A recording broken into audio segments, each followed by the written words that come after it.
This segment of CoastLife is sponsored by the Spice and Tea Exchange of Rehoboth. We've definitely had those colder, cooler temperatures, and one of my favorite ways and things about the cooler season is, of course, a hot cup of tea, and that's where our Spill the Tea segment comes in. And here on CoastLife, we can't get through the day without being at least a little dramatic for you. So Charlie, before I get to spill in our dramatic tea, what is the literal tea that we will be drinking? Here's what we have, and it sounds delightful. It is a cinnamon plum herbal tea rich with currants, hibiscus, hints of plum. This herbal tea also has notes of cinnamon and licorice root for a unique drink. Try it mulled into a cider or even a wine. How about that? Even a wine. Ooh, 'tis the season, you know? We're fancy. We're fancy. Don't want to be rolling up to your holiday parties without a bunch of flavor, and I feel like this would be a great way to do that. But why don't you get to spill in our cinnamon plum herbal tea, and I will get to our dinner date tea. I went on a recent dinner date, and things started out great. We were laughing and talking, but then my date kept checking their phone. At first I let it go because I figured it might be something important, but after the third or fourth time, it started to feel kind of rude. I finally asked if we could both put our phones away and just focus on each other for the rest of dinner. My date got defensive right away and said I was being controlling, that everyone checks their phone sometimes. The mood completely changed after that, and the rest of the night was awkward.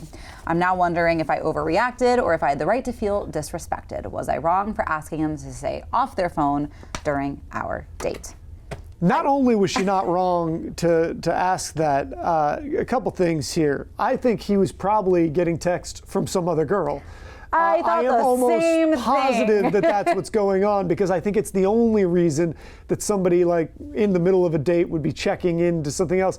Maybe he's got a situationship with somebody else, but he's going on dates and figuring things out, because that otherwise it's just a terrible own goal on yourself, because you're just making yourself look bad. Yeah. It's a first date. I think you can, for a first date, be pretty locked in, having a great conversation, trying to learn something about the person you're on a date with, see if there's any spark there. If you are constantly, hold on one second, like this, unless this guy's like a doctor and he's getting texts from the hospital, like there's just not a lot of excuses. And that's the thing. Like, I think if maybe you did have something important going on personally or with family, it could really work in your favor to share that information as to why you're checking your phone constantly. Like, oh, I'm so sorry, like my mom is sick, I'm just making sure that they don't need me. And then your date's probably gonna go, oh, he cares. You know what I mean? Oh, he's a family guy. But you know what? Don't put that out there, because some guy's gonna say that while doing the other thing. Well, that's true.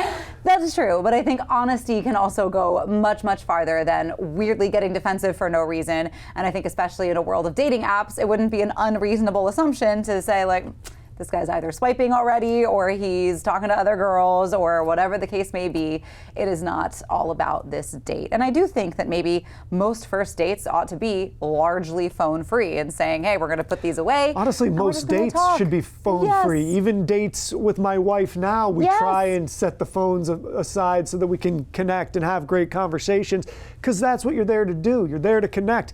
There shouldn't be that many things outside of what's going on at the table you're eating at that actually draw your attention away, because this is the person ostensibly that you want to be spending time with. Exactly, and maybe just because I grew up in a house that, like, by my high school years, phones were pretty much an essential part of many a teenager's life at that point. But we were a no phones at the dinner table family, and that's where we caught up. Meals and dialogue have gone so closely together with me my entire life that I'm like, I wouldn't even, it's not a reflex to have my phone with me during a meal. It is more a reflex for me to put it away. I would love to tell you it's not a reflex for me to reach for my phone when any conversation has a quick lull. It is, but I am doing my absolute best. It's hard to not do it. And I think that what she did there was great off the jump. She didn't like attack him in any way. She just said, hey, could we maybe, trying to connect, figure out each other.